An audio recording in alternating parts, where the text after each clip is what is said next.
Independente da sua especialidade, porque você, dentista, deve entender sobre bruxismo. O bruxismo é uma página em branco na maioria dos consultórios odontológicos.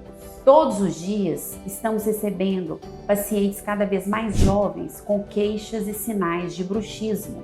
São pacientes com restaurações quebradas, dentes partidos ao meio, implantes perdidos, pacientes que não conseguem finalizar tratamento ortodôntico com dor muscular, ou pacientes que não adaptaram o tratamento reabilitador oclusal. Por que isso está acontecendo? Isso está acontecendo tudo isso devido à ocorrência do bruxismo, o não controle e o não tratamento.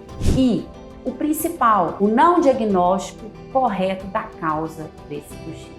Sou Tassiana Drummond e te aguardo dia 17 de julho às 20 horas para uma aula exclusiva comigo sobre bruxismo.